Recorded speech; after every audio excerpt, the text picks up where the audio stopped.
While it's been widely discussed that UFOs are of an alien nature, we are starting to realize that many of these may also be man-made. The stuff I was working on wasn't classified. The programs that we're monitoring were. Unconventional and unacknowledged activities and science that are not supposed to exist. It accelerated at about a 30-degree angle of attack and left him in the dust. I mean, boom, 8,000 to 10,000 miles an hour. They looked like butterflies that were on fire. Well, when I played the footage back, there was a TR-3B sitting there cloaked above that ship the entire time. Why is it that if these are solid triangular craft, are we able to sometimes see stars through them? You're going to have a militarization of space, like an arms race in space, and that's going to require a significant classified component. That is a secret space program. We're dealing with something very close to alien technology, engineered down to the atomic level. Something really odd is going on out there.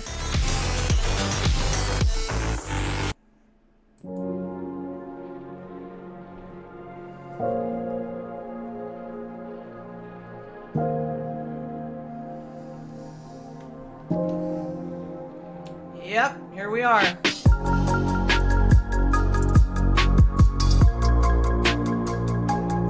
The vibe's going.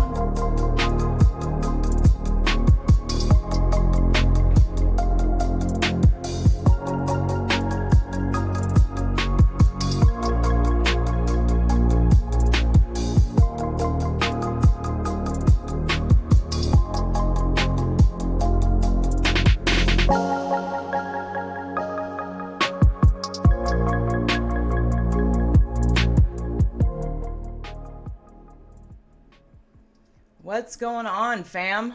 Let's see. Thanks to Laura. Well, I should sit over here, huh? Thanks to LauraQanon. Shout out to her. My screen now looks professional, even though I'm cutting off my own head right now. That's not good. But anyways, yeah, what's going on, fam? Good to see you. Good evening. Here we are, 9 o'clock on a Thursday at random, discussing the law of one and one of my favorite topics. How's my audio, guys? Can I get a 5x5 if I'm okay, or I need to turn up my gain? One of my favorite topics, which would be UFOs. Let me know if the background music is too high. I adjusted some things and they may not be just right. So let me see. I think that might be a little bit better. So yeah, give me a 5x5 if everything's good. First of all, I want to say thank you to Rise Attire for the can. Let's go. Thank you, Fran. I appreciate your support. Sookie with the cookie, my friend. Thank you, Sookie. And LauraQanon coming in with... Oh, better pause the chat. Man.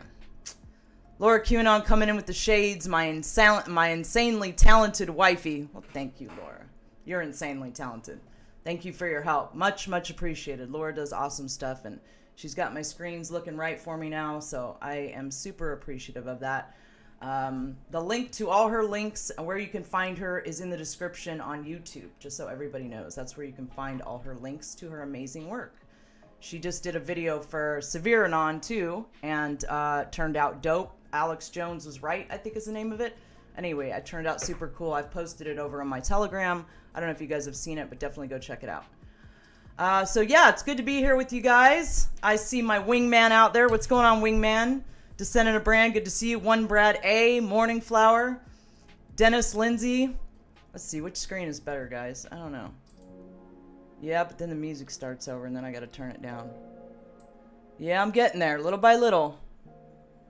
Little by little. Yeah, I don't know. I think this screen's better. I don't know. You guys can give me feedback. What's going on, Heart Whisperer? Michael Scott, good to see you.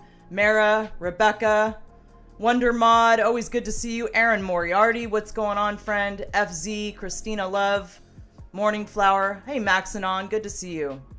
What's going on, friends? Frightening Me. You guys ready to get down on Christina Love? There she is, my favorite starseed.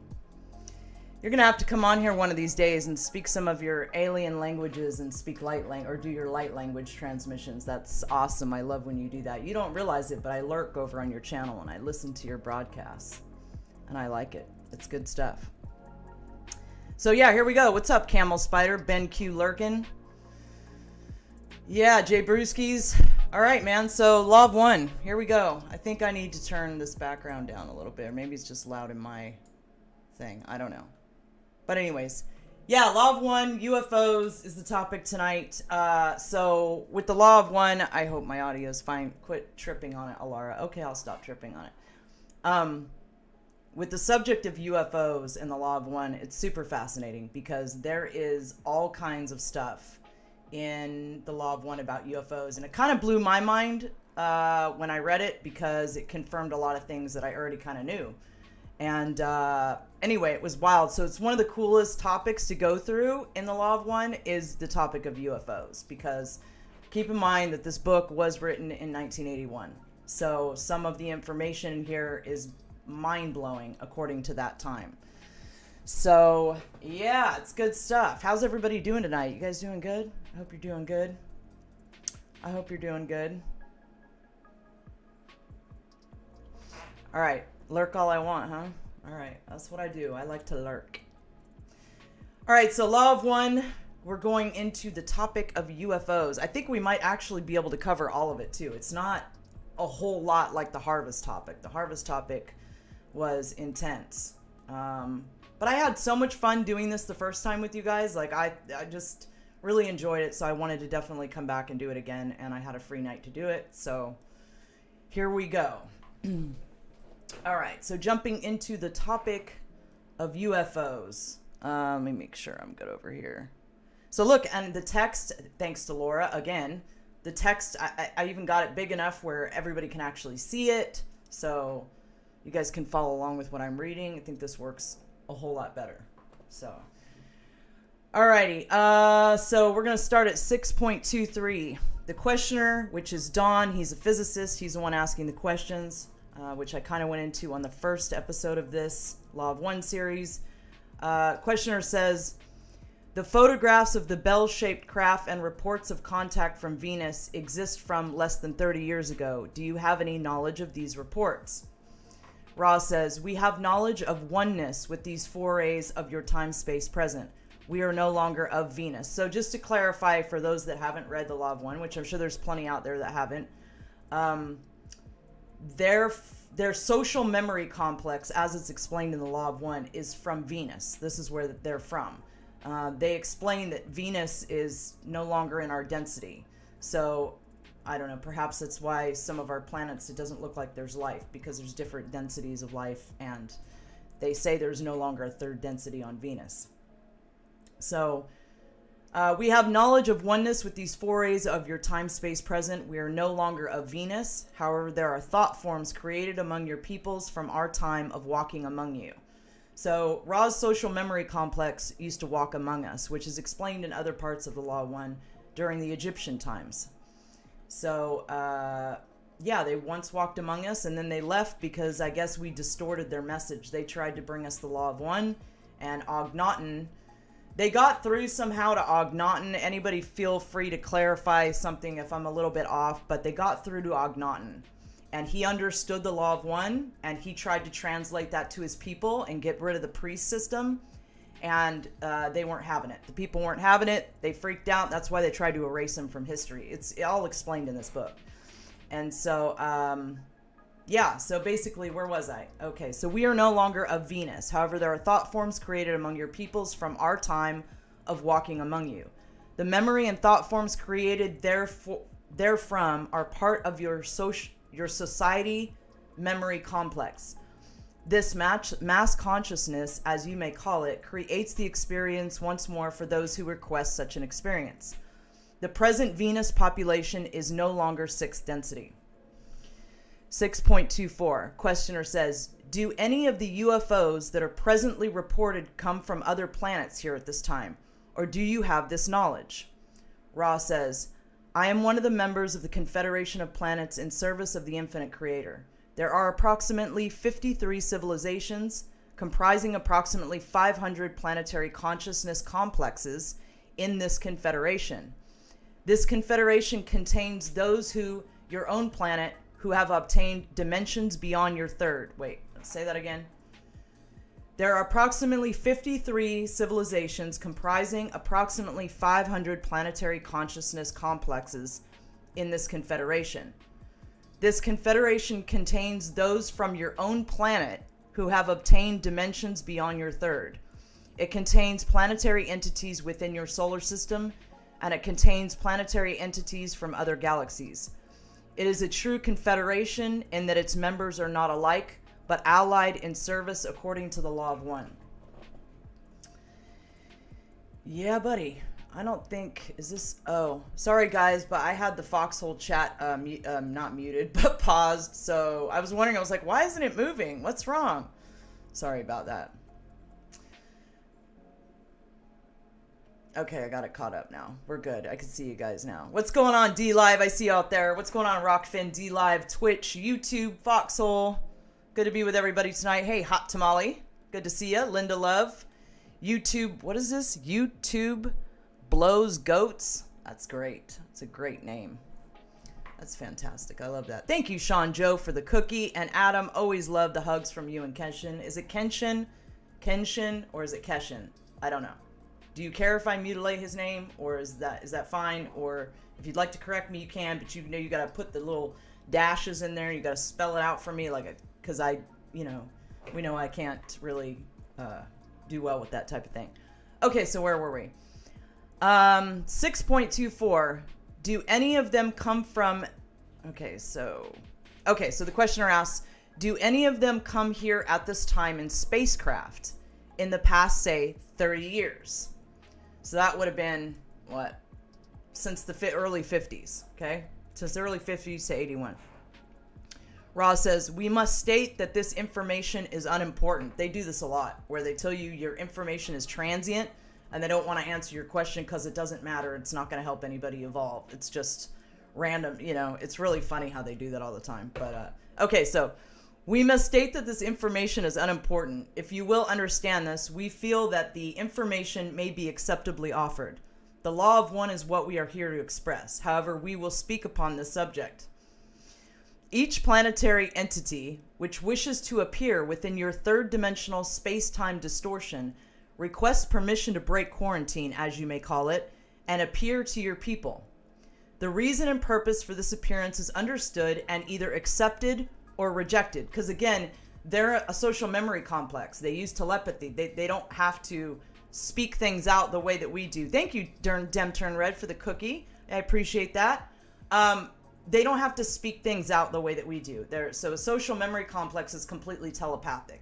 So they say they all speak their minds to each other, and then they arrive at a conclusion, and then that conclusion is translated. That's basically how it works. It even says that it's hard for them to see us as separate. They can't, at their level of consciousness. So it's a stretch for them to even see us as separate. We see each other as separate, but they don't. So, okay, so the reason and purpose for this appearance is understood and either accepted or rejected. There have been as many as 15 of the Confederation entities in your skies at any one time. The others available to you through thought. At present, there are 7 which are operating with craft in your density. Their purposes are very simple: to allow those entities of your planet to become aware of infinity, which is often best expressed to the uninformed as the mysterious or the unknown. I love that. To make us see the possibilities of what's out there, to break us out of the matrix. That's why they do it. They fly ships around. They ask permission to break quarantine and show ships in our skies to get us to realize that we live in a lie and to get us to start seeking the truth. I don't know. I think that's fantastic. It's crazy too, when I read this book, so many things I had always wondered. Like, I remember as a kid being like, why are there pyramids? Like, they were like, yeah, this is where they buried the pharaohs. And I was like, no, that's not what happened. And I'm like, but there was just all these conspiracies on this planet. Nobody wanted to speak the truth. And I was like, what is wrong with this place? I remember always thinking that, like, where is anybody telling the truth? And it's crazy. I picked up this book. And you know what's wild about this book? I remember seeing this as a kid, this book, the cover of it. And I remember thinking, I have to read this book. I don't know where it came from. It was just like, you have to read this. And it wasn't until much later in my life that I ended up reading it.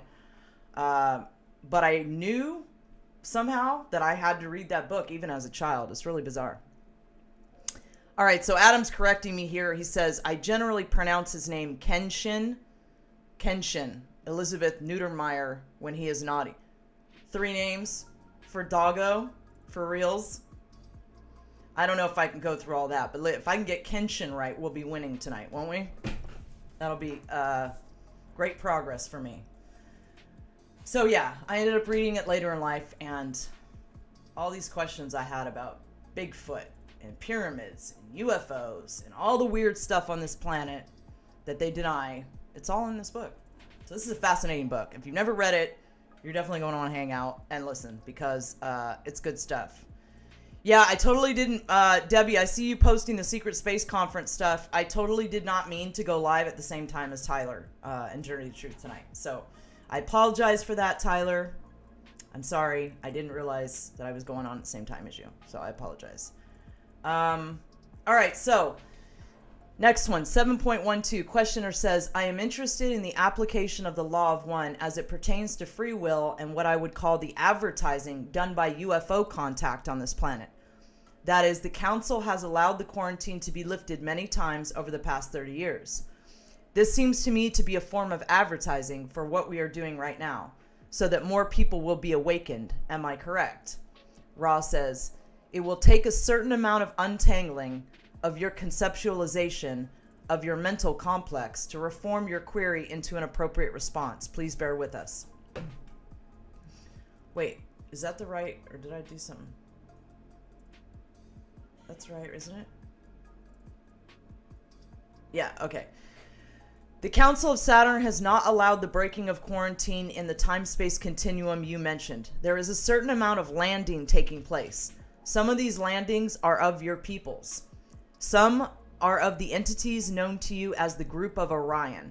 So the Orion group, as it's explained in other parts of the Law of One, is they're basically the baddies. They're the negatives. Okay, so that would be the Draconian Empire, all their gray minions, and anybody who's associated or aligned with them in a service to self-respect. So when they speak of the Orion Empire, they're speaking of, you know, the lizards, man. Talking about the lizards and all their buddies, basically. All right, so some of the entities known to you as the group of Orion. Secondly, there is permission granted not to break quarantine by dwelling among you, but to appear in thought form capacity for those who have eyes to see. Thirdly, you are correct in assuming that permission was granted at the time space in which your first nuclear device was developed and used for Confederation members to minister unto your peoples in such a way as to cause mystery to occur. This is what you mean by advertising, and is correct. The mystery and unknown quality of the occurrences we are allowed to offer have the hoped-for intention of making your peoples aware of infinite possibility. When your peoples grasp infinity, then and only then can the gateway be opened to the Law of One. What's going on, woke societies? Good to see you, Scott. And I got a cookie. Setup looks dope, Alara. Thank you, man. Laura did an awesome job, didn't she? Oh, no. Evening Pineapple says, who are the lizards? The lizards would be the Draconian Empire. They would be I mean, in my perspective, so we've got the bloodlines on this planet, right? We've got the elites. We've got the bloodlines. So they would be the ones ruling above them. It's funny, too, because once when Obama was asked, I was on Jimmy Kimmel about, I don't know, ETs or whatever like that. It's interesting the response that he gave, because he's, you know, he said, I can't remember verbatim what he said, but you guys probably remember. He said something about, you know, something about their alien overlords wouldn't like it or what, but it was the way he said it. You could just tell the dude wasn't kidding. So I mean, it was a very interesting response that he made to that. So yes. So anyway, it talks about it in here. So we've all had these suspicions about the lizards, right? And we talk about them. People make jokes about them. But if you read the Law of One, it talks all about them. You know what I mean? So they're real, and they've landed here. They're here, and they just don't interact with most of us because they stay hidden. But that's a whole nother complicated topic.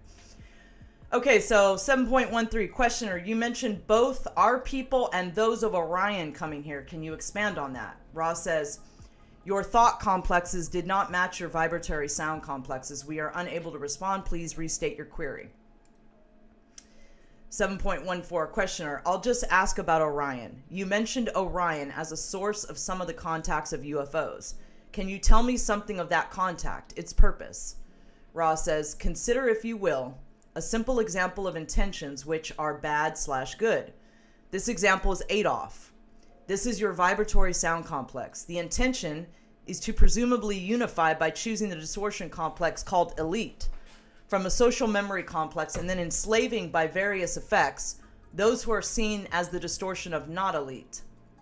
There you go. There is then the concept of taking the social memory complex thus weeded and adding it to a distortion thought of by the so-called Orion group as an empire. The problem facing them is that they face a great deal of random energy released by the concept of separation. This causes them to be vulnerable as the distortions amongst their own members are not harmonized. Okay, so 8.2. Why is it skipping to 8.2? 8.2, questioner. Oh yeah, it's a skipping topic. There was a portion of the material yesterday, which I will read, where you say there is a certain amount of landing taking place. Some of these landings are of your peoples. Some are of the entities known to you as the group of Orion. My first question is, what did you mean by landings are of your peoples? Dude is totally puzzled here because we're not supposed to have spaceships at this point. It's 1981, right? So he's just totally mystified right now, right? Like I was. Okay, so my first question to you is, what do you mean by landings of your peoples? Ross says, your peoples have, at this time, space present, the technological achievement, if you would call it that, of being able to create and fly the shape and type of craft known to you as unidentified flying objects. Unfortunately, for the social memory complex vibratory rate of your peoples, these devices are not intended for the service of mankind, but for potential destructive use.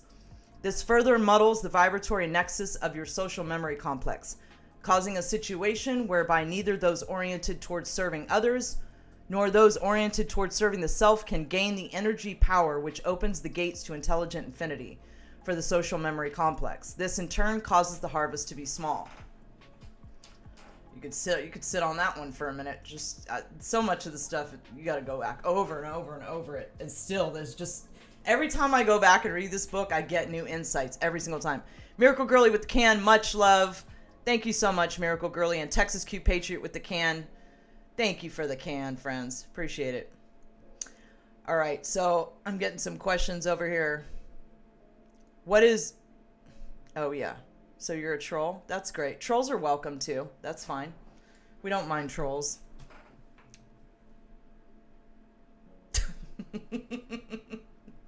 Feel free to troll the trolls, guys. It's fun. All right, so it's one of my favorite pastimes. All right. 8.3, questioner, are these craft that are of your peoples from what we call planes that are not incarnate at this time? Where are they based? Ross says, those of which we spoke are of third density and are part of the so-called military complex of various of your people's societal divisions and structures. The bases are varied. There are bases, as you would call them, undersea in your southern waters near the Bahamas, as well as in your Pacific seas and various places close to your Chilean borders on the water. There are bases upon your moon, as you would call this satellite, which are at this time being reworked. There are bases which move about your lands.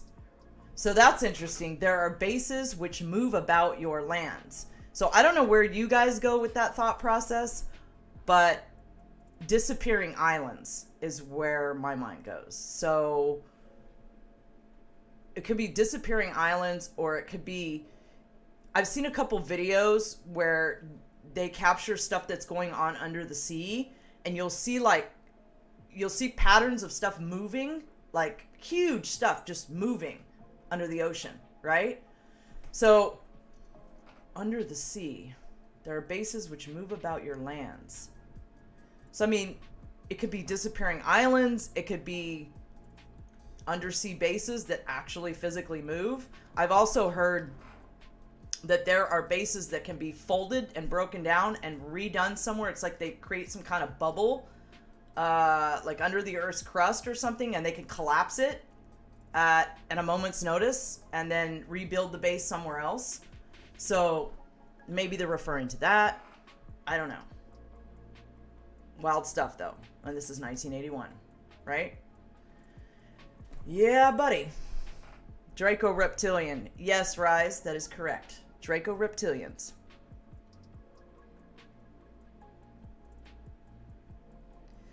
So, Avenging Pineapple says aliens have been known to steal islands and take them back to their home planet. Really? Where did you hear that, friend? That's wild. I've never heard that before.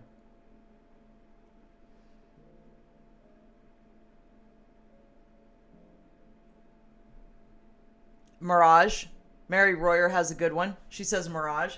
Again, you know, the camouflaging and cloaking abilities on this planet, they can pretty much cloak anything, right? So maybe there's actual, you know, things that are cloaked that we can't see, but they're there. So Ben Q. Lurkin says, what about atmospheric cities?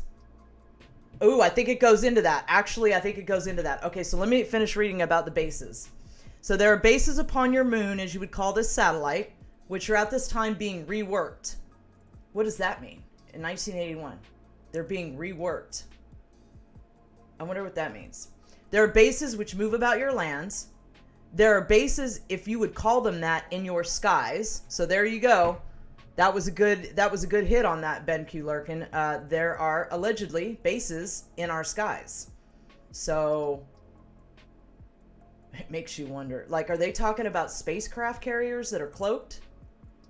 Or are they talking about stuff in other dimensions? Or, I don't know. That's fascinating. There are bases, if you call them that, in your skies. There are bases of your people's very numerous. And these are bases of our people's military-industrial complex.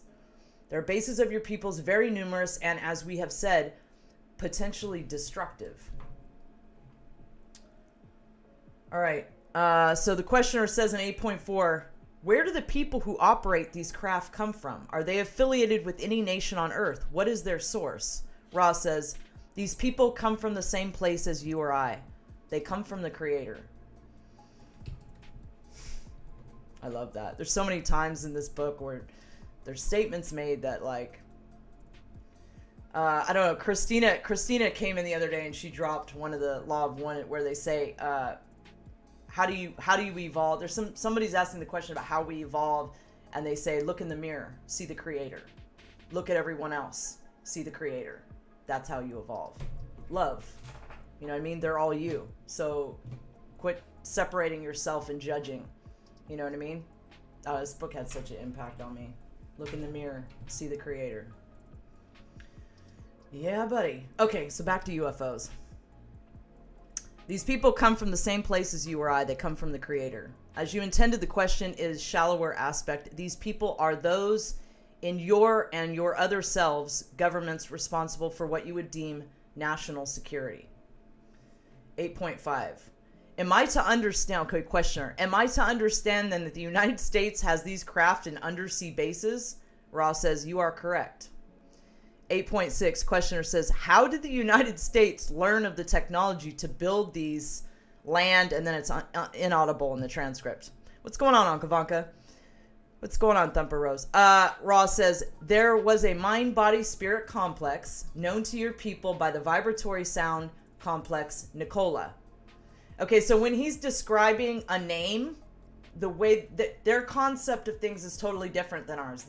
I believe Ra's social memory complex is in 6th density. So 6th density would be like where your higher self is, the future you, right?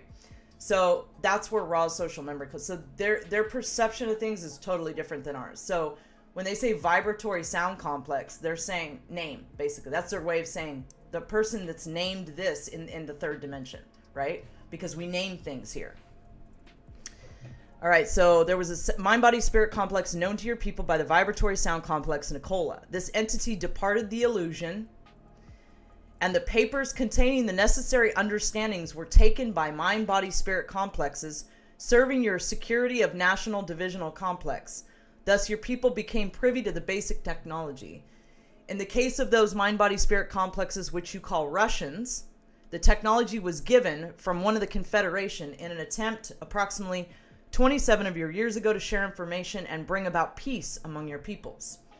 The entities giving this information were in error, but we did many things at the end of this cycle in attempts to aid your harvest, from which we learned the folly of certain types of aid. That is a contributing factor to our more cautious approach at this date, even as the need is power upon power greater, and your people's call is greater and greater. 8.7, questioner, I'm puzzled by these craft that we have undersea bases for. They are inaudible. Is this technology sufficient to overshadow all other armaments? Do we have just the ability to fly in these craft, or are there any weapons like there are? Were they given to us, or are they just craft for transport? What is the basic mechanism of their, and it's inaudible. It's really hard to believe is what I'm trying to say. Ra says, the craft are perhaps misnamed in some instances. It would be more appropriate to consider them as weaponry. The energy used is that of the field of electromagnetic energy which polarizes the Earth's sphere. The weaponry is of 2 basic kinds. That which is called by your people's psychotronic, and that which is called by your people's particle beam. The amount of destruction which is contained in this technology is considerable, and the weapons have been used in many cases to alter weather patterns and to enhance the vibratory change which engulfs your planet at this time. Who's been trying to enhance the vibratory change which engulfs our planet at this time? I thought the baddies were trying to dim the sun and hold us back from that. Hold on a second. It's considered when the weapons have been used in many cases to alter weather patterns and to enhance. Maybe somebody else used it to enhance the vibratory, took control of it, used it. Vibratory change which engulfs your planet at this time. Fascinating. Totally fascinating. Trying to catch up with you guys here. You guys digging this so far? You learn anything about UFOs? There's a lot of stuff in here. Okay. All right, so 8.8. Questioner says, how have they been able to keep this a secret? Why aren't these crafted? This used to puzzle me too before I knew. How have they been able to keep these a secret? Why aren't these crafted used for transport? Ross says, the governments of each of your societal division illusions desire to refrain from publicly so that the surprise may be retained in case of hostile action from what your peoples call enemies. 8.9. The questioner says, how many of these craft does the United States have? Ross says, the United States has 573 at this time. They are in the process of adding to this number. 8.10. Questioner says, what is the maximum speed of one of these craft? Ross says, the maximum speed of these craft is equal to the Earth energy squared. This field varies. The limit is approximately 1/2 the speed of light, as you would call it. This is due to imperfections in the design. 8.11. Questioner says, wouldn't this type of craft totally solve or come close to solving a lot of the energy problems as far as transport goes that were used to transporting? Ross says, the technology your peoples possess at this time is capable of resolving each and every limitation which plagues your societal memory complex at this present nexus of experience. However, the concerns of some of your beings with distortions towards what you would call powerful energy cause these solutions to be withheld until the solutions are so needed that those with the distortion can then become further distorted in the direction of power.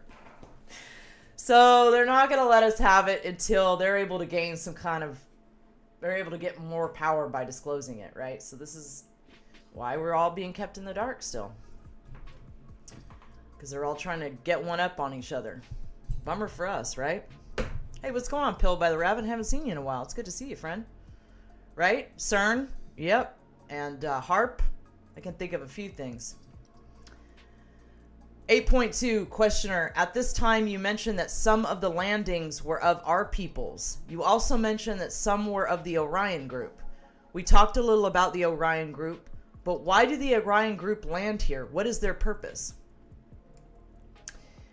Ross says, their purpose is conquest, unlike those of the Confederation who wait for the call.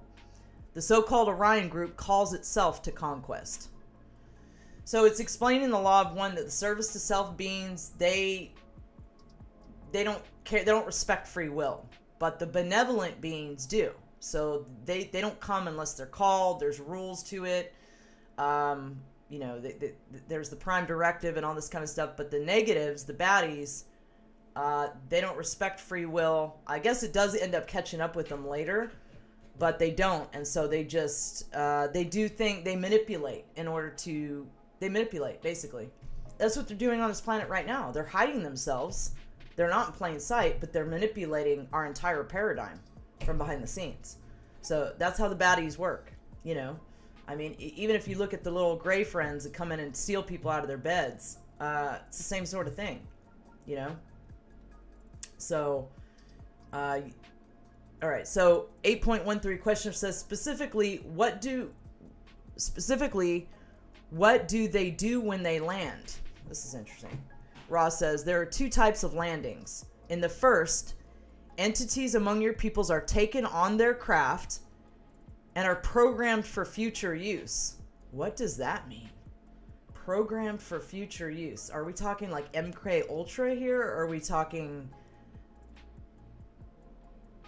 I don't know, I could puzzle on that one for a while. Are we talking something beyond that?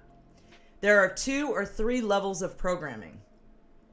First, the level that will be discovered by those who do research. First, the level that will be discovered by those who do research, so MK Ultra. Second, a triggering program. Third, a second and most deep triggering program, crystallizing the entity, thereby rendering it lifeless and useful as a kind of beacon. This is a form of landing. What could that be? A second and most deep triggering program, crystallizing the entity, thereby rendering it lifeless and useful as a kind of beacon. This is a form of landing.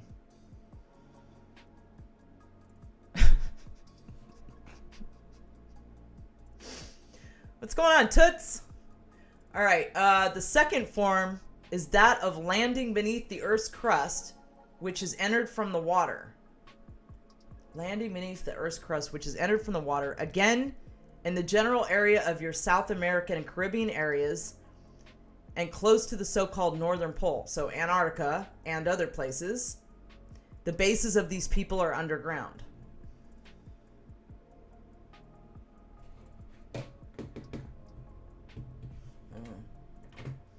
Man. All right, 8.15 questioner. Was the landing at Pascagoula in 1973 when Charlie Hickson, have you guys heard of that UFO case? It's very famous. He was like chilling by a lake, I think. He got taken on board. Okay, was the landing at Pascagoula in 1973 when Charlie Hickson was taken on board this type of landing? Ross says, the landing of which you speak was what you would call an anomaly. It was neither the Orion influence nor our peoples in thought form, but rather a planetary entity of your own vibration, which came through quarantine in all innocence in a random landing. So it was a third dimensional. So the ones that took Charlie were third dimensional extraterrestrials from another planet. And it was a random event that almost never happens. So I thought that was interesting. So 8.16 questioner says, what did they do to Charlie Hickson when they took him on board? Ra says, they used his mind-body-spirit complex's life experience, concentrating upon the experience of the complexes of what you call war. 8.17, questioner, how did they use them?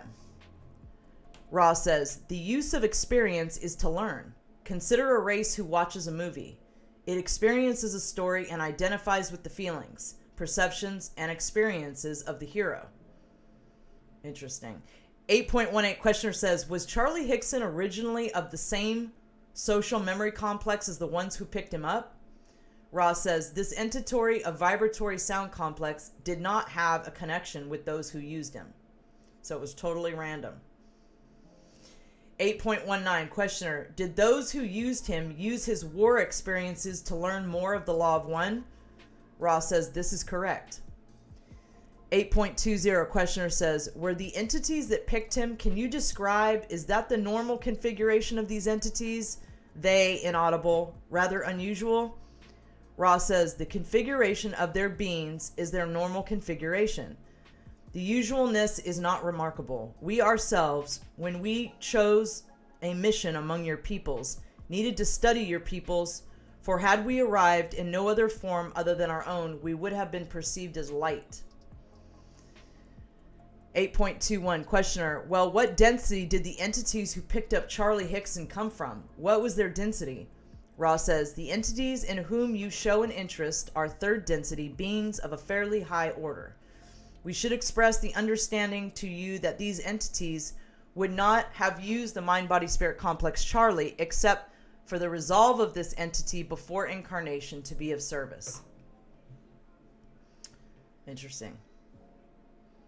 Yeah, buddy. Saul T. C. Biscuits coming with the ship. Thank you so much for the ship, friend. Appreciate you. All right. Man. He was resolved before incarnation to be of service.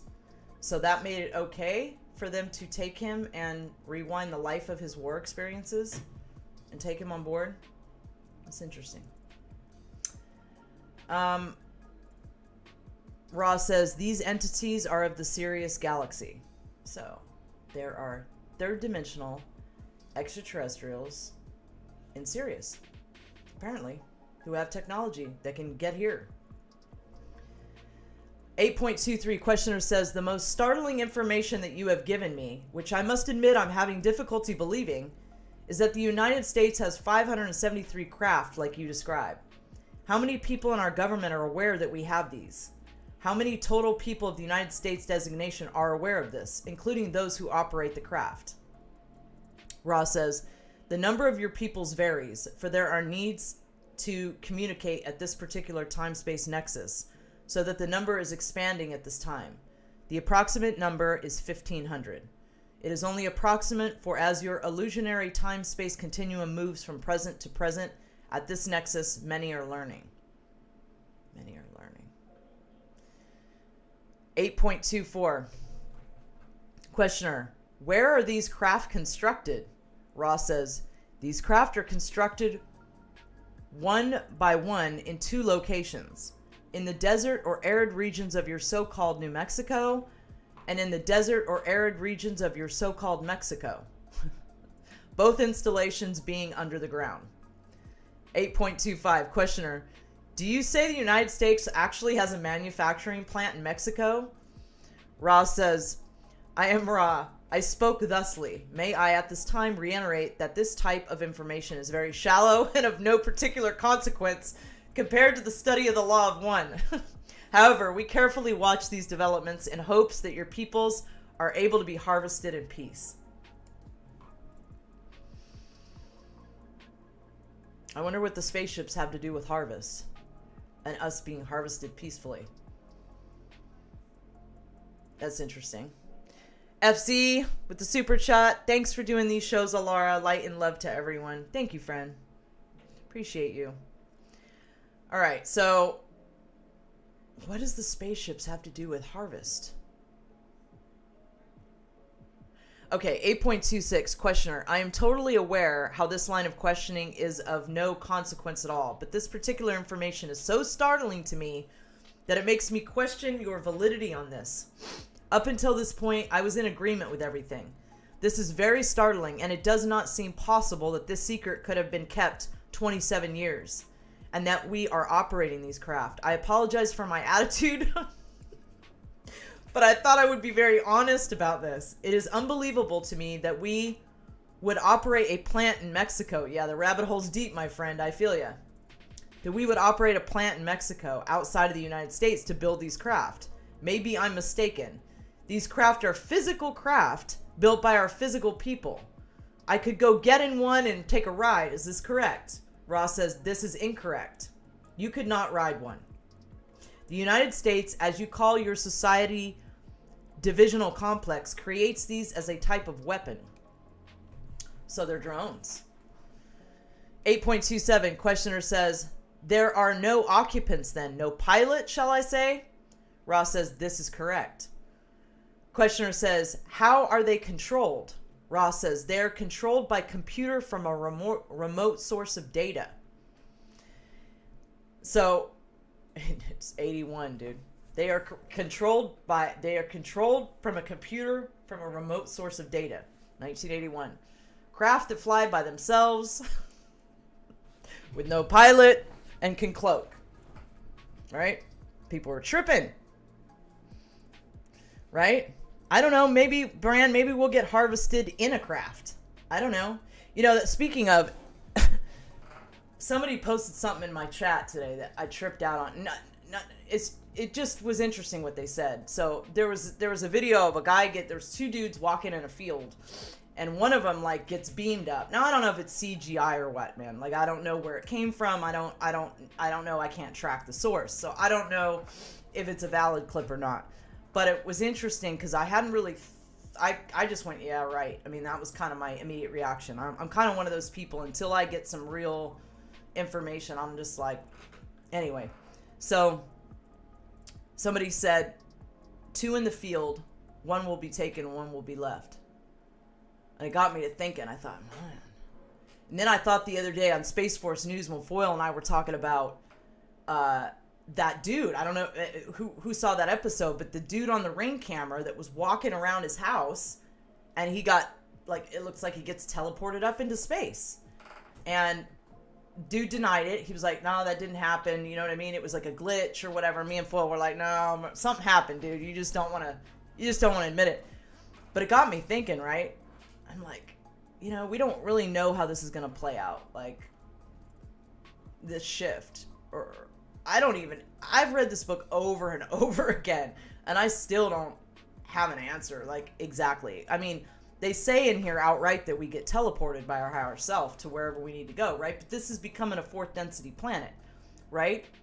So we wouldn't be leaving. I don't know. This multidimensional stuff gets like, it breaks your brain when you sit here and think about it too much.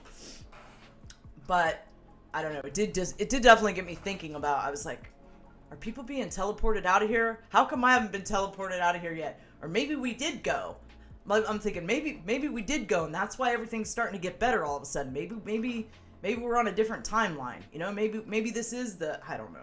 And my brain just breaks sometimes with some of these thoughts. I sit for days sometimes, and I'll just trip on one concept. Just think about it until I'm about to snap, and then I have to go do something else.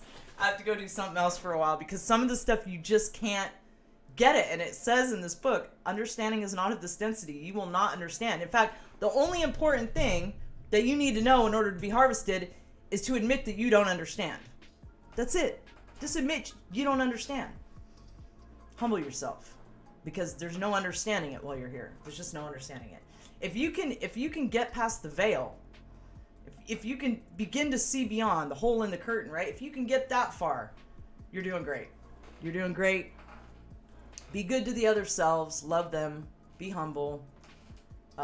Stay open.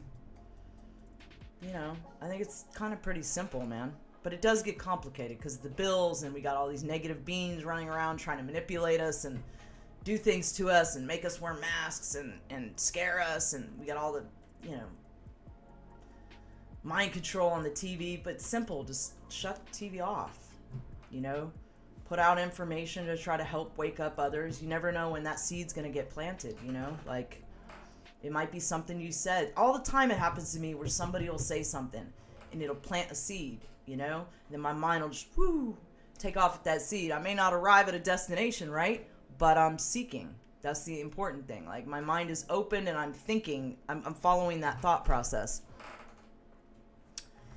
So, yeah, Mary G, harvested. So, what the harvest means, I explained this in the first episode of this that I did was on the harvest. So, the harvest is essentially the dimensional shift where, so while we're in third density, we're being separated out as service to self beings or service to other beings, benevolent or malevolent beings. We have a decision to make while we're here. That's why there's a veil, and we're not allowed to know that we're eternal beings. We're not allowed to know any of that. There's a veil when we come into this experience, and so we can make a decision. And right now, which I'm sure a lot of you have figured out, we're in what people call the end times. People are anticipating, those that are religious, the rapture. Others will refer to it as the harvest. We're all basically talking about the same thing. It's when the souls who are serving others and who are evolving into fourth density consciousness get separated out from the others. And according to the law of one, we're in the process of this right now. It takes a long time, and not every specific answer is given in this book as how it plays out. Again, they keep wanting to go back to the law of one, but it's only important that you understand love. But it's only important that you understand that all these other people out there, even the ones that are trying to hurt you, are the other selves. They're all you. It's all one. And, it gets reiterated over and over and over again. So, yeah, basically, when they're talking about the harvest, they're talking about the dimensional shift, the rapture, however you want to look at it. There's many different religions on this planet, many different philosophies and ways of looking at it, but it's the same thing we're talking about. It is so hot in this room right now. So hot in here. But I'm good. I got my water. We're good. All right, back to UFOs. Thumper Rose says, maybe we should spend a lot more time in the mirror instead of stalking others to force change. I hear that. Look, when I get... it's so hard to figure out how to balance third density and to evolve into a higher state of consciousness, okay?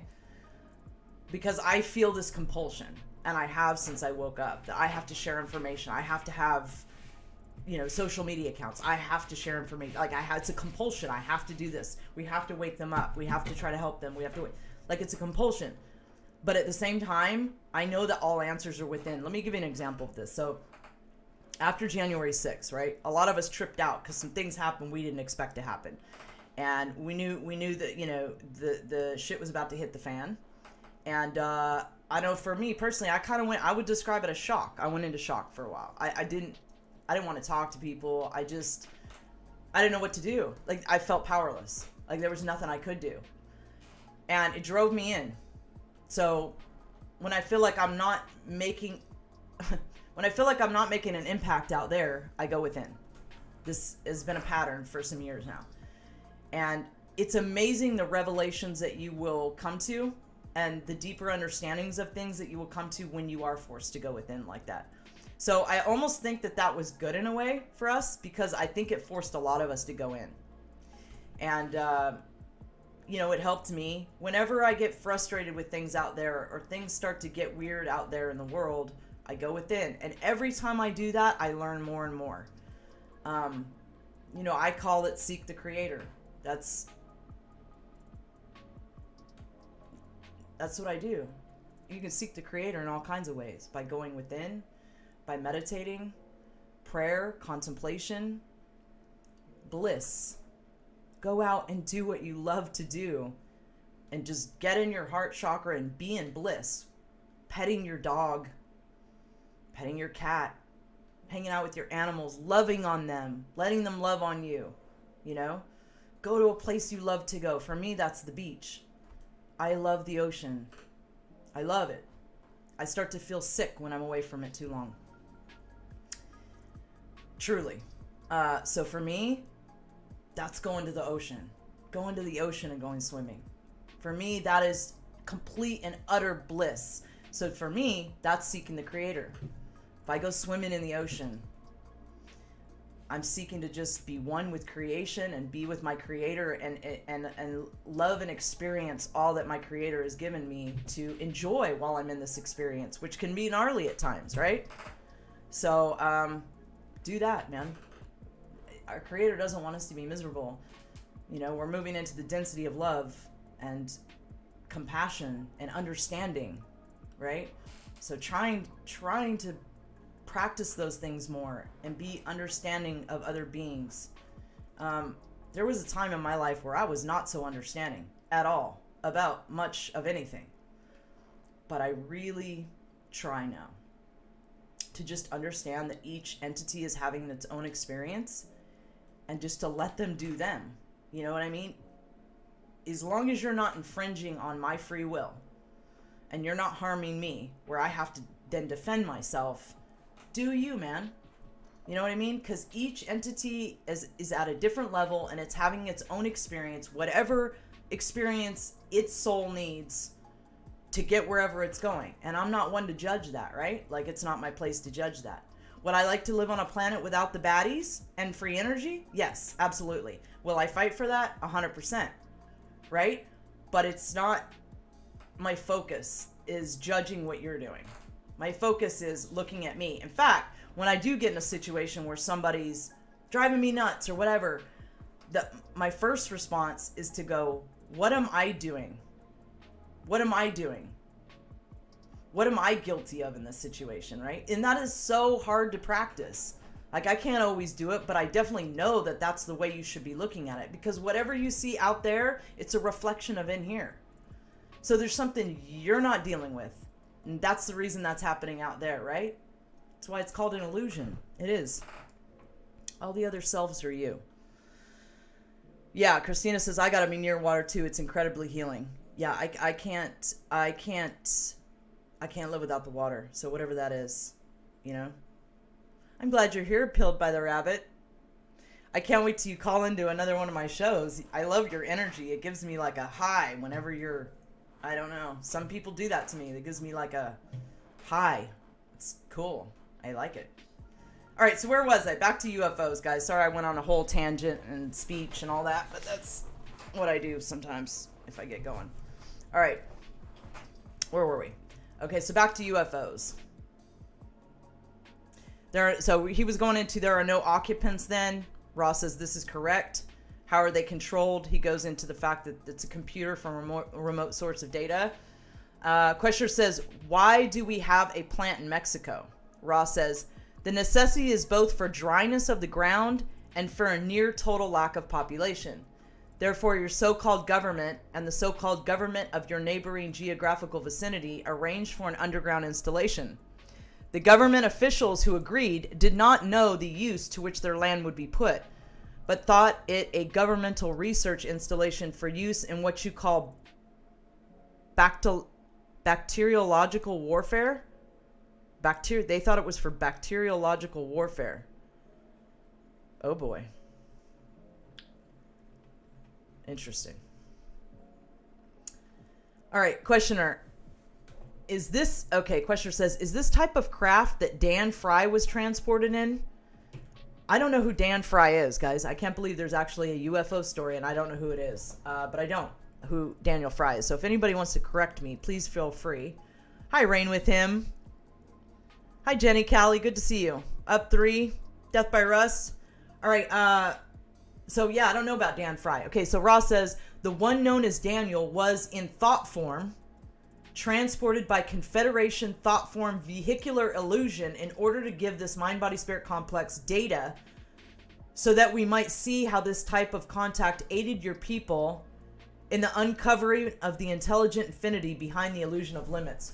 What? Hold on. Say that again. The one known as Daniel was in thought form. Hold on, this music is distracting me. We can't distract the commander now. Come on. I've got to turn that. It's just distracting me too much. Okay. The one known as Daniel was in thought form, transported by Confederation thought form vehicular illusion in order to give this mind-body-spirit complex data so that we might see how this type of contact aided your people in the uncovering of the intelligent infinity behind the illusion of limits. Well, decode that, man, because yeah, I'm gonna have to chew on it. I can't. Yeah, this happens a lot in this book too. I know, that's what I'm saying, bruh. Wait, what? Exactly. Should I read it a third time, or should I move on? Because now I don't believe, if you didn't get it, don't worry, you're not the only one. I didn't get it either, at all. Okay, let's read it one more time. The one known as Daniel was in thought form, transported by the Confederation thought form vehicular. So he was in thought form transported by a Confederation thought form UFO in order to give this being, we're going to say being to simplify, complex data so that we might see how this type of contact aided your people in the uncovering of the intelligent infinity behind the illusion of limits. Yeah, I got nothing. I don't know. I don't know what. I don't know. Yeah, I've got nothing. I don't know. Anybody wants to decode that? Feel free, because I don't know. But that's the thing about this book. You'll read something like that, you'll be totally stuck, and then it'll come to you later. You'll be, oh, I think I know what they mean. You know what I mean? It happens later. All right, questioner. The reason that I have questioned you so much upon the craft, which you say the United States government operates, is that if we include this in the book, it will create numerous problems. This is great. It is something that I am considering leaving out of the book entirely, or I'm going to have to question you in considerable detail about it. It's difficult to even question in this area, but I would like maybe to ask a few more questions about it. With still the possible option of leaving it out of the book, what are the diameter of these craft the United States have? Ra says, I suggest that this be the last question for this session. We will speak as you deem fit in further sessions, asking you to be guided by your own discernment only. The approximate diameter, given several model changes, is 23 of your feet as you measure it. How big is an SUV? How big is a Cadillac Escalade, guys? 23 feet. How big is 23 feet? Like, throw something up that's around 23, 25 feet. Hey, Do. Good to see you. It might be referring to the AI. What's 23 feet? May we ask at this time if you have a needed short query before we end this session? Questioner says, does this account for what we call the UFO flaps, where a large number of UFOs show up, like in 1973? This is correct. So Ra is saying that the UFO flaps, where we had large numbers go over in 1973, that these were SSP craft with weapons that are remotely controlled. So very advanced drones. They're very advanced drones, is what they are. HR was given a vision. What are you talking about, Tanet?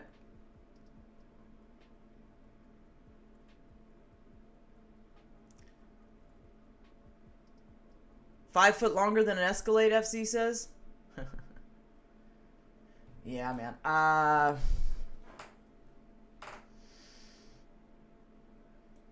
Yep. I won't even go into what I'm thinking right now, but if you see me go off like that, it's because I'm connecting dots to something. All right, so questioner, well then, are most of the UFOs which are seen in our skies from the Orion group, once again, I'll clarify for those that just showed up, the Orion group are the baddies. That would be the Draconian Empire and all of their allies, okay? So that's who the Orion group are. They think the service to self beings, the bad guys. Yes, the lizards. And their buddies. Ra says, many of those seen in your skies are of the Orion group. Because again, remember, they don't respect free will. Okay? They send out, listen to this. They send out messages. Some are received by those who are oriented towards service to others. These messages then are altered to be acceptable to those entities while warning of difficulties ahead. This is the most that self-serving entities can do when faced with those who wish to serve others. The contacts which the group finds most helpful to their cause are those contacts made with entities whose orientation is towards service to self. There are many thought form entities. I've said this many times, that the satellites are beaming negative thought forms at us, right? This is why it's so important that you raise your vibration, because when your vibration's high, it doesn't affect you.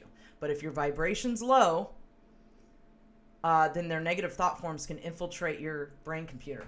You know, that's my way of wording it. But I think they're kind of saying the same thing. I mean, I can't tell you exactly how they're doing it, but I intuitively know that they're doing it. I can sense it. I can feel it. I've had it happen to me. I've had thoughts jump into my head. They weren't me. It wasn't me, right? So this is the trick about those too, is you'll have these thoughts come in. You're like, what was that? Like, you can either, see, this is the offering that the baddies are giving you.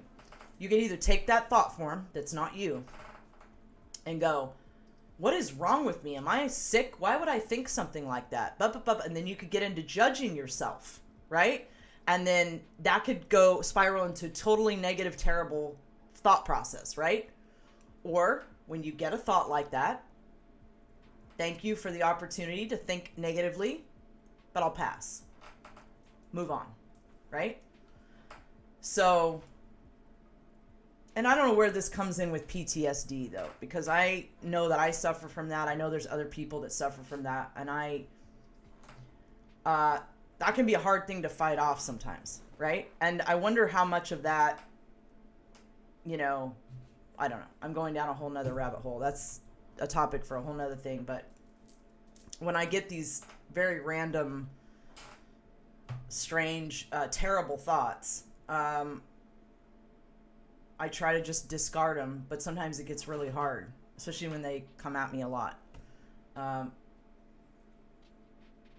But yeah, so I don't know. I don't know where my brain's going with that. Just thinking, I wonder how much of that is coming from, or I wonder how much of that, like, they know that you have that predisposition because of trauma, so they target you with negative thought forms because of that. I don't know. I'm just wondering how the two are tied together. You know what I mean?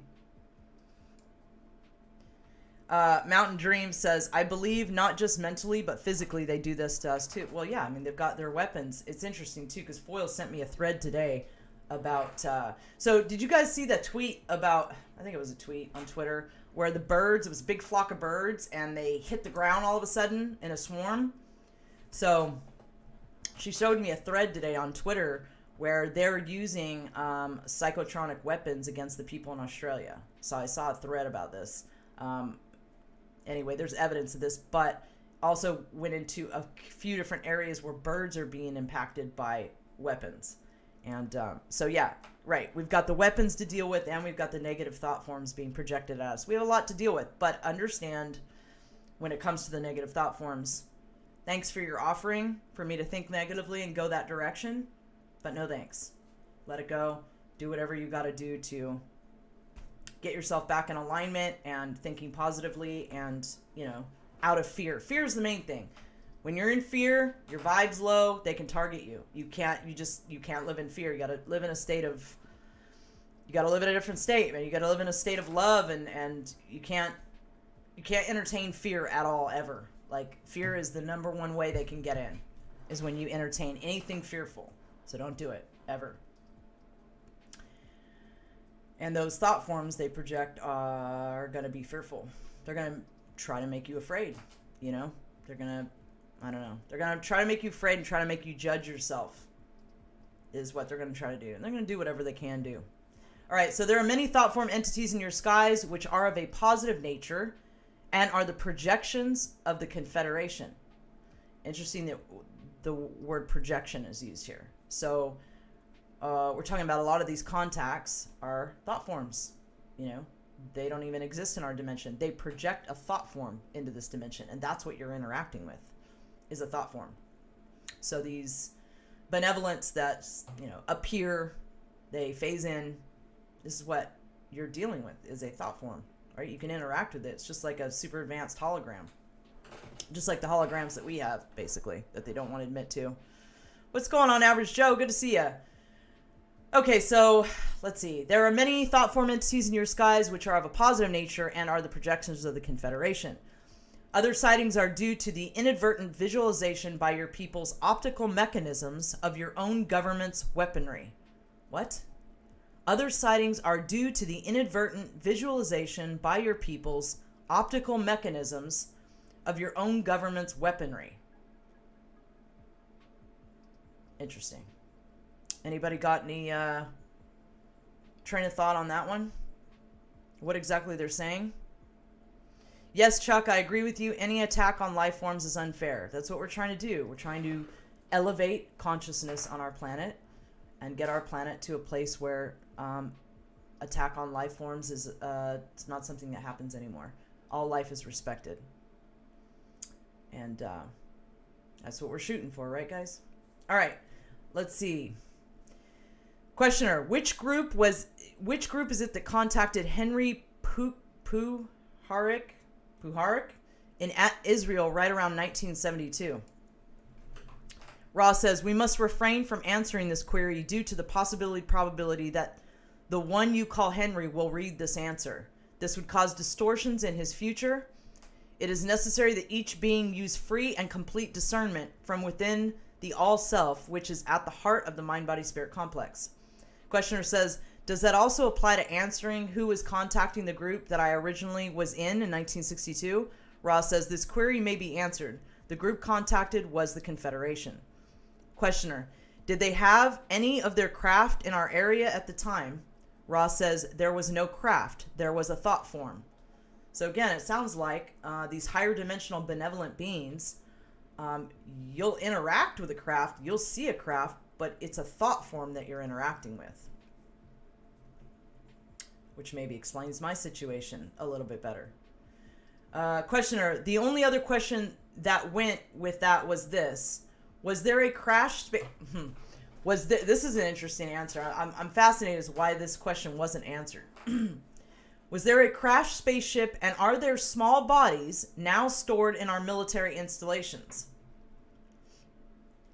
Ross says, we do not wish to infringe upon your future. Gave we you this information, we might be giving you more than you could approximately deal with in this space-time nexus of your present somewhat muddled configuration of military and intelligence thought. Okay, so let me read that again. Gave we you this information, we might be giving you more than you could approximately deal with in this space-time nexus of your present somewhat muddled configuration of military and intelligence thought. Therefore, we shall withhold this information. All right, so we don't get the answer to that one, unfortunately, which happens quite often. We don't get the answer we really want. But I guess they can't give us all the answers, which you can understand why. So, questioner, then as the UFO phenomenon was made obvious to many of the population, many groups of people reported contact, many groups of people reported telepathic communication with UFO entities, and many recorded the results of what they considered telepathic communication. Was the Confederation, shall we say, oriented to impressing telepathic communication on groups that became interested in UFOs? Ross says this is correct. Although some of our members have removed themselves from the time-space using thought form projections into your space-time and have chosen from time to time, with permission of the Council, which they're talking about the Council of Saturn, to appear in your skies without landing. All right, questioner. Then are all of the landings that have occurred, except for the landing when Eisenhower was contacted, are all of those landings of the Orion group or similar type groups? Ross says, except for isolated instances of those of, shall we say, no affiliation, this is correct. So those of no affiliation would be like those third dimensional Sirius beings that picked up, what's his name, on the lake. So he says, except for isolated instances of those of, shall we say, no affiliation, this is correct. So I get the impression there's not that many third density. I mean, I'm sure there's a lot out there, but I don't think creation is quite like we think it is. Not like there's 3D beings on every planet that can, that's in the Goldilocks zone. Like, it's my impression that, you know, there might be other density beings. There might be life forms that are not, you know, like us, but they're conscious beings, but they're not necessarily like us. So I think it's got all of it, really, which is super cool. So let's see. Next question. Could you give me an example of a planet of this nature, both a third density service to others type and a third density self-service type at this level of attainment conditions? Ross says, as far as we are aware, there are no negatively oriented third density social memory complexes. Positively oriented social memory complexes of third density are not unheard of, but quite rare. However, an entity from the star Sirius planetary body has approached this planetary body twice. So ETs from Sirius have come here twice. Third dimensional extraterrestrials from Sirius have come here twice. This entity is late third density and is part of a third density social memory complex. This has been referred to in the previous material. The social memory complex is properly a fourth density phenomenon. So we become a fourth density social memory complex. Well, we become a social memory complex, and we become telepathic in fourth density, which we're entering into fourth density right now. So how long does it take before that happens? I don't know. It's a good question. Valhalla says, we will remember more in the golden age of Aquarius. Yep. We sure will. Yeah, no, this don't feel stupid, New England Road. This stuff is super dense. Super dense. Like, I've read this book a lot. And I still barely grasp some of the concepts in it. You know what I mean? Like, it's a lot. It's super a lot. And I would recommend too, if you're curious about the Law of One, want to start reading the Law of One, start at book 1, page 1. Please do yourself the favor. Like, I'm coming in here and covering certain topics that I think maybe will get people interested or that are fascinating or that they'll, but really I almost feel kind of weird doing that, because if you don't start from the very beginning, a lot of this will seem completely like some of the way they speak. That's why I'm trying to sort of explain some of these concepts, the way they speak, what they mean by some of the things that they say, because you won't grasp it unless you read book 1. It's harder to grasp unless someone sits down and breaks it down and kind of explains it as they go along, which I'm trying to do. So I know it's extremely crazy.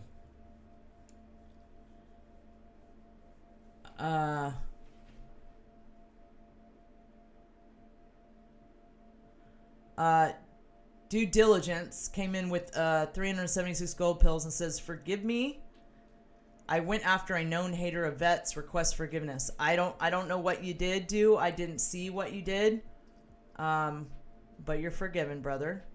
I didn't even see what you did. But thank you for the gold pills, and it's always good to see you.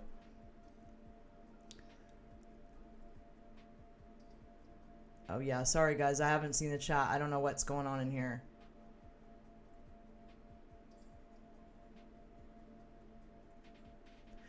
All right, I'm going to carry on here. Let me see how much more we have. There's so much to each one of these. What are we doing on time? Wow. When I get into this, time just flies by. All right. Let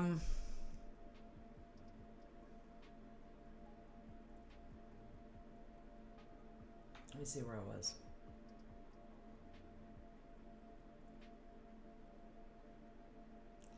So positively oriented social memory complexes of third density are not unheard of, but are quite rare. However, an entity from the star Sirius planetary body has approached this planet twice. I did that. This entity is late third density and is part of the third density social memory complex. This has been referred to in previous material. Okay, we did that. Okay, so the next question. Questioner says, I was wondering if that particular social memory complex from the Sirius star evolved from trees. This is interesting. Ross says, this approaches correctness. Those second density vegetation forms which graduated into third density upon this planet, bearing the name of dog, We're close to the tree as you know it. So let me kind of explain this for those that are lost on the densities. Okay, so first density life forms, the way it's explained in the Law of One, are the elements: air, fire, water. So the elements are first density. Second density is microbial life, plant life, and animal life. So, and then what happens in third density, when you move into third density, you become self-aware. So a good example of this would be the dolphins. Dolphins are self-aware. They're not second density beings. They're like us. They're self-aware. So we're third density beings. The dolphins are third density beings. The whales are third density beings. So there's actually quite a few beings on this planet that are third density, right? But so yeah, that's how it's explained. So you got the elements, and you move into second density, which is plant and animal life, which they kind of have a, depending on the animal group, they'll have a pack consciousness sort of thing, but they're really not self-aware in the way that we are, right? So that doesn't happen until you get to third density. So we're in third density right now. So we have the veil of forgetting. We're self-aware. We name things.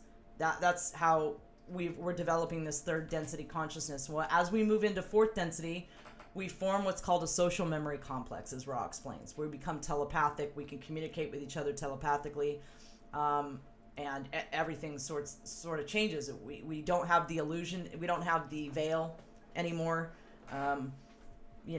We'll come to know about extraterrestrials, and all the things that have been hidden from us will come to understand and know in fourth density. At what point in fourth density, I don't know. They say there's varying degrees of fourth density depending on vibration of the entity. So there's going to be different varying degrees of it. But we're actually in the part of the galaxy. Well, our planet is evolving into our entire planet. It's a female energy. So Earth, Gaia, however you want to refer to her, Terra, she is evolving into a fourth density planet. So, kind of in my understanding is that some are going to be going with her. Some are going to be reincarnating to a third density to repeat the cycle because they didn't make it to fourth density. Some will be going into fourth density Earth, which is what's happening right now.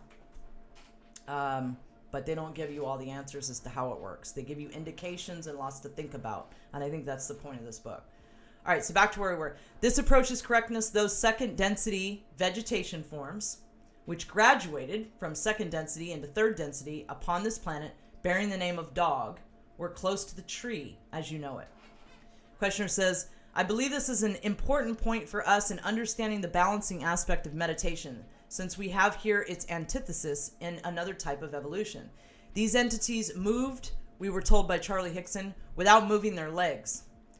I am assuming they use a principle that is somewhat similar to the principle of movement of your crystal bells in moving their physical vehicles. Is this correct?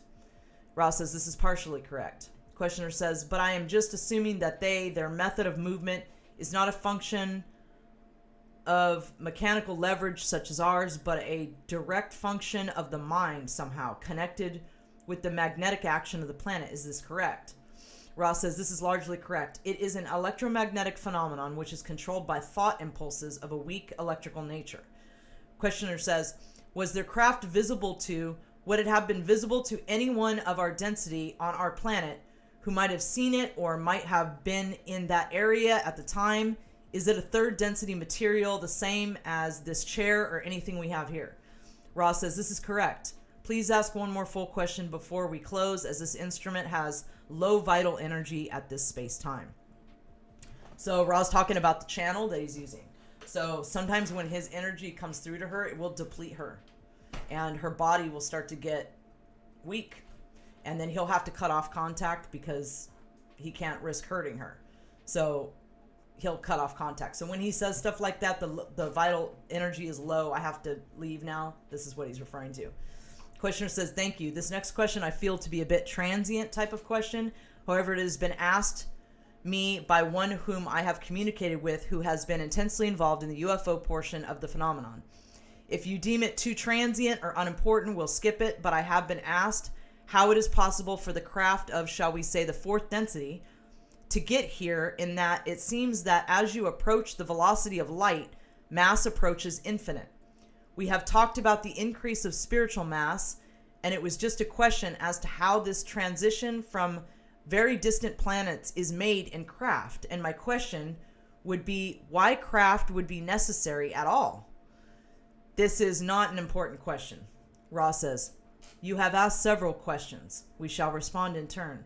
Firstly, we agree that this material is transient. Oh, I love that. Secondly, those, for the most part, coming from distant points, as you term them, do not need craft as you know them. So they don't need nuts and bolts UFOs. The query itself requires understanding which you do not possess. We shall attempt to state what may be stated. Firstly, there are a few third density entities who have learned how to use craft to travel between star systems while experiencing the limitations that you now understand. However, such entities have learned to use hydrogen in a way different from your understanding now. These entities still take quite long durations of time as you measure it to move about. However, these entities are able to use hypothermia to slow the physical and mental complex processes in order to withstand the duration of flight. Those such are from Sirius, are this type. So there's third density ETs that use nuts and bolts spaceships, and they put themselves into hypothermia to get here. There are two other types. One is the type which, coming from 4th, 5th, or 6th density in your own galaxy, has access to a type of energy system which uses the speed of light as a slingshot, and thus arrives where it wishes without any perceptible time elapsed in your view. The other type of experience is that of 4th, 5th, and 6th densities of other galaxies, and some within your own galaxy, which have learned the necessary disciplines of personality to view the universe as one being, and therefore are able to proceed from locus to locus by thought alone, materializing the necessary craft, if you will, to enclose the light body of the entity. So, yeah, buddy. Some people use nuts and bolts ships, but the higher density beings, they don't need ships. They can manifest a ship if they think we need to see a ship. They can manifest one, but they can use thought to travel. They can travel in their light body using their Merkaba. Merkaba? Is it Merkaba or Merkaba? I don't know.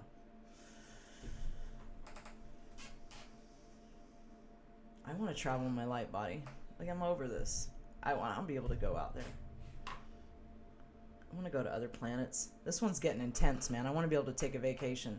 I don't know. Going to Hawaii is kind of like going off planet, really. It is. You could just shut everything out there and just swim, hang out with the dolphins, nap. It's great. I love Hawaii. I miss it. It's like being on another planet. I call it a parallel reality because that's what it's like. It's not the same as being here. It's fantastic. I wish I'd never had to leave. All right, so questioner, I assume that the latter type is the type of what we experience with most of our landings from the Orion group. Is this correct? Ross says, the Orion group is mixed between the penultimate and the latter groups. What is that word? Wingman. Questioner, why is a vehicle necessary for transition? When you, as Ra, went to Egypt earlier, you used bell-shaped craft. But you did this by thought. So what, those bell-shaped, those Vimanas in India, those are their craft? There's bell-shaped craft in India. Maybe. I forget if they ever answer that question. They do say they were in Egypt. They interacted with the Egyptians and the people in South America, which I'm thinking are probably the Mayans. When you as Ra went to Egypt earlier, you used bell-shaped craft, but you did this by thought. Can you tell me why you used a vehicle rather than just materializing a body? Ra says, the vehicle or craft is that thought form upon which our concentration may function as motivator. As motivator. We would not choose to use our mind-body-spirit complexes as the focus for such a working. So they want us to see spaceships. for a reason. Questioner says, thank you. Just something that I am a little inquisitive about, not much importance, but I'd like to make a statement I intuitively see, which may be wrong. You were speaking of the slingshot effect, and that term has puzzled me. The only thing I can see is that you must put energy into the craft until it approaches the velocity of light. And this, of course, requires more and more and more energy. The time dilation occurs, and it seems to me that it would be possible to, by moving at 90 degrees to the direction of travel, somehow change the stored energy in its application of direction or sense so that you move out of space-time into time-space with a 90-degree deflection. Then the energy would be taken out in time-space, and you would re-enter space-time at the end of this energy reversal. Am I in any way correct on this? He's a physicist, so he's asking a physics question right now about how this kind of space travel is even important. Basically, wormholes and stargates is what he's asking about. Ross says, you are quite correct as far as your language may take you, and due to your training, more able than we to express the concept. Our only correction is, if you will, would be to suggest that the 90 degrees of which you speak are an angle which may best be understood as a portion of a tesseract. Questioner says, then both Confederation and Orion contacts are being made, and close encounters are of a dual nature, as I understand it. They can either be of the Confederation. Okay, so this is interesting, guys. This answers a lot, too. They can either be of the Confederation, which is the benevolent guys, the higher dimensional beings, which to us we would perceive as angelics. So if you were in the vicinity of one of these beings, you would, in our current level of consciousness, you would perceive them as an angelic. Their energy is love. Love. So intoxicating that... Anyway, that's how you would perceive them at our level. So he's saying then both Confederation or Orion are the baddies for anybody that just came. Orion are the bad guys, service to self, negative beings. So then both Confederation and Orion contacts are being made, and close encounters are of a dual nature, as I understand it. They can either be of the Confederation or Orion type of contact. Is this correct? Ross says this is correct, although the preponderance of contacts is Orion oriented. So most of the contacts that people have are with the bad guys. Questioner says, then in general, I would say that if an individual has a close encounter with a UFO or any other type of experience that seems to be UFO related, he must look to the heart of the encounter and the effect upon him to determine whether it was Orion or a Confederation contact. Is this correct? Ross says, this is correct. If there is fear and doom, the contact was quite likely of a negative nature and coming from the Orion group. If the result is hope, friendly feelings, and the awakening of a positive feeling of purposefulness and service to others, the marks of the Confederation contact are evident. Yeah. So you just got to look to the contact you had, guys. How did it make you feel? Did it make you wake up? Did it make you want to serve others? Or did it scare you? Was it frightening? You know? That's how you could tell if it was the good guys, the Confederation, or if it was the bad guys, Orion. Questioner says, I'll ask this question to inform me a little bit about what you just stated. When you came to this planet in craft 18,000 and 11,000 years ago, these craft have been called, I believe, Bell craft, and were photographed by George Adamski. If I am correct, these craft looked somewhat like a bell.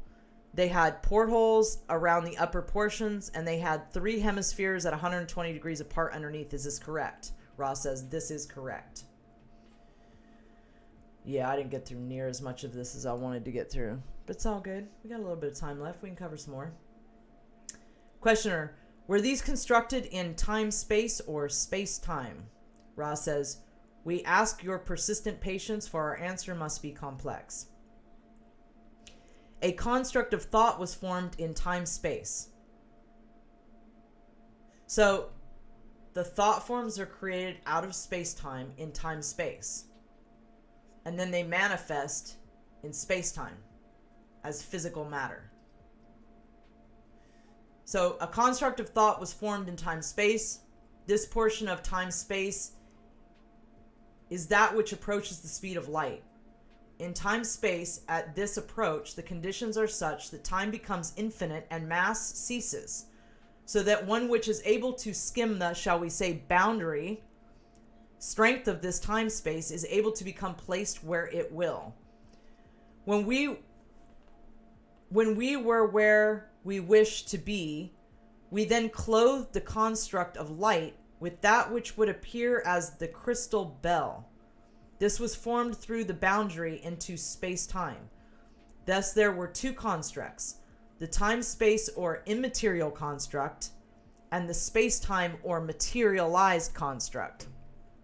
Questioner says, now is there a reason for the particular shape you choose, in particular a reason for the three hemispheres on the bottom? Ross says, it seemed an aesthetically pleasing form and one well suited to those limited uses which we must needs make your space-time motivating requirements. Yeah, that's escaped me too. Questioner says, was there a principle of motivation contained within the three hemispheres on the bottom, or were they just aesthetic, or were there landing gear? Ross says, these were aesthetic and part of a system of propulsion. These hemispheres were not landing gear. Questioner, I'm interested. I can't help but be interested in the fact that he had reported being taken on board craft. Could you tell me something about that? Ross says, the nature of contact is such that in order for the deep portion of the trunk of the tree of mind affected to be able to accept the contact, some symbology which may rise to the conscious mind is necessary as a framework for the explanation of the fruits of the contact. In such cases, the entity's own expectations fashion the tale which shall be most acceptable to that entity. And in the dream state or trance state in which visions may be produced, this seeming memory is fed into the higher levels of the so-called subconscious and the lower levels of the conscious. From this point, the story may surface as any memory and cause the instrument to function without losing balance or sanity. Oh, wow. So they give you an experience that won't cause you to lose your mind based on your own distortions and interpretations. This stuff gets super deep, man. That's fascinating. That's fascinating. Oh, we reached the end? Oh my God, we actually reached the end, guys. This is the end of UFOs. We did it. We reached the end. So yeah, man. I love it. I love the log one. All kinds of stuff in here. Talking about drones before we even knew drones existed. Not just any drones. Not like the quadcopter drones. Talking about advanced spacecraft drones that are operated by what? Like AI? That's wild. In 1981, homeboy wasn't even believing him. He was like, are you sure that that's possible? And it's hidden from the people? Right? Now with what we know about secret space programs, how long the craft have been around, how long the Germans have been in space, William Tompkins, his spacecraft carrier designs, the years that those were created, the companies he worked for. I could go on and on. It's all starting to come out. It's all starting to come out. So, yeah, so somebody brought up dreams. So, they can interact with you in the dream state, and they often do that with people. But you'll know because it won't be a normal dream. You'll know. We all have to start tuning into our intuition, because your intuition is how you figure a lot of things out, right? Like, if you listen to the world, they'll tell you that was just a dream. Don't pay any attention to it. It was a dream. But you're going to know when a dream is a dream and when a dream is something else. When you're being visited by someone, or you're being taken aboard a craft and given an experience. And you're being given that so that it will elevate your consciousness. You can either accept or reject that experience, you know? So, but I think a lot of you out there have accepted your experiences, and you are starting to see beyond the veil and seeking to evolve and doing what you can to help others get to that point as well. Yeah, I don't know what's going on with NASA.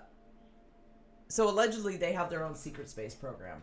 But the PSYOP layers go so deep with these people that, like, I mean, who knows? Like, even what's going on with Elon, who knows what's going on with him? Like, I'm constantly puzzled by him. Like, Foyle seems to think he's benevolent.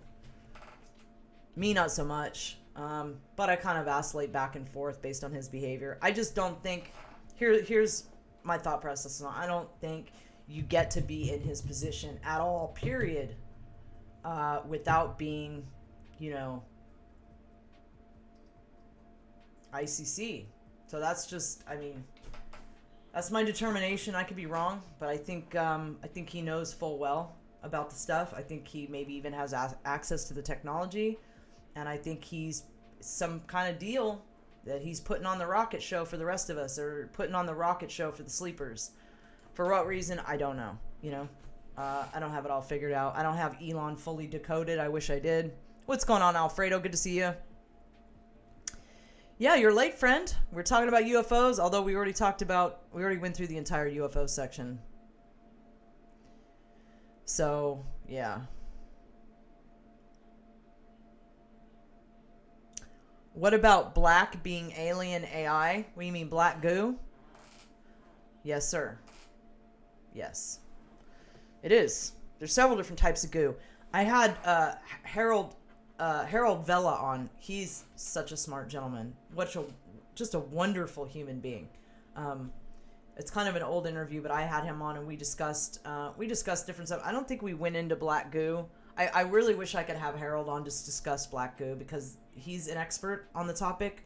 He knows so much. You can still find his videos, some of them online, but they pulled most of them down. Thank you, Brand, for the cookie. I accept it all, he says. Karen Hare coming in with the can. How are you? Got here late. Well, we're glad you made it at all, Karen. Good to see you. Haven't seen you in a while. VPXM says, I think NASA is just financial front for behind the curtains programs. Way to siphon money from the primitive Congress. I couldn't agree more. I completely agree with you. And I think, you know, when you've got Elon, he's completely connected up with Space Force. We all know Space Force is the slow rollout of secret space program tech and all that stuff, right? So why is he so closely aligned with Space Force? Why does he get all the contracts? These are things you got to ask yourself. You know what I mean? Something going on, man. There's a conspiracy going on this planet. And what's NASA's deal? Now NASA wants to come out. So Bill Nelson just came out recently saying that, you know, talking about aliens all of a sudden. You know, why is he coming out talking about aliens all of a sudden? There's a lot of weird stuff going on that you could tell they're about ready to do some disclosure. It won't be near the truth. I can promise you that. But they're obviously getting ready to start telling us a little bit. You know, they got with the priests, in the Vatican over this talk of alien life and how it will affect religion. Yeah, buddy, something's coming. You know, something's coming. Something is coming. Yeah. So anyway, yeah, this has been super fun, you guys. I love hanging out with you guys and talking about this subject. I don't know when I do this again what topic I'll do it on out of the law of one. I'll have to pick one that's really interesting.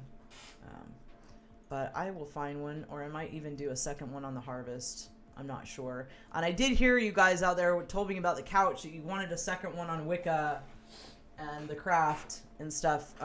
So we'll do that. I will bring that up to Foyle if she's not out there right now and can't hear me. So Mama Parker says she thinks Elon is a hybrid.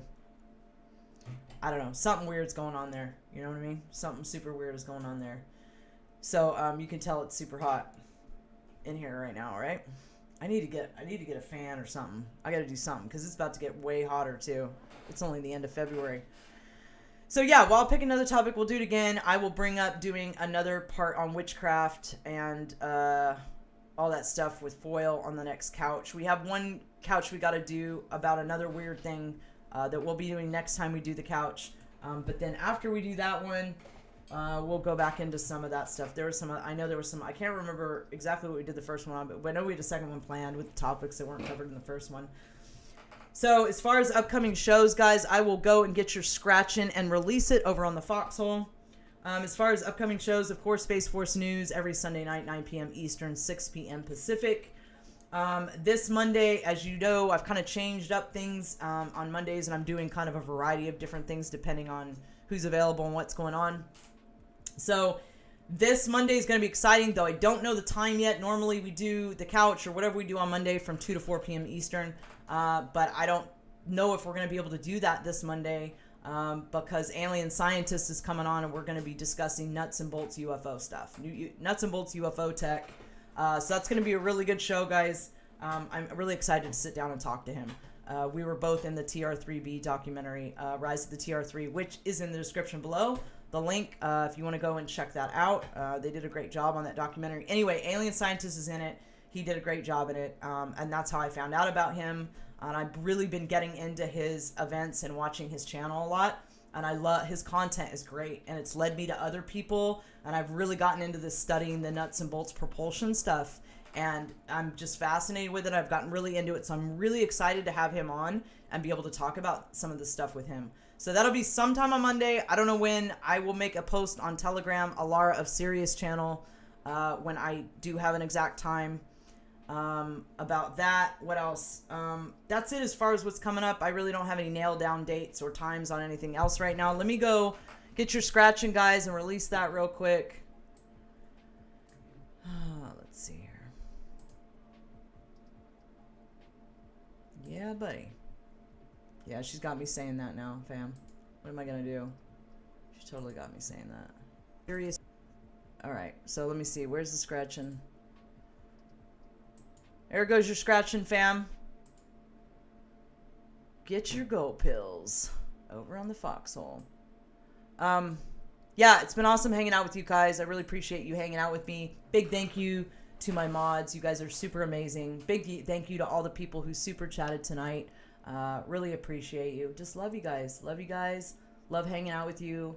Love thinking deep thoughts with you and going into rabbit holes with you. And we're all evolving and we're all growing, and we just have to be patient and loving with one another and understand that we're all at different places in our understanding and our knowledge base. And important thing, I think, is just to seek to be a better person every day, you know? And you'll have it made. So on that note, I love you guys. Have a wonderful evening. Thank you for hanging out with me. I will see you Sunday for Space Force News. Good night.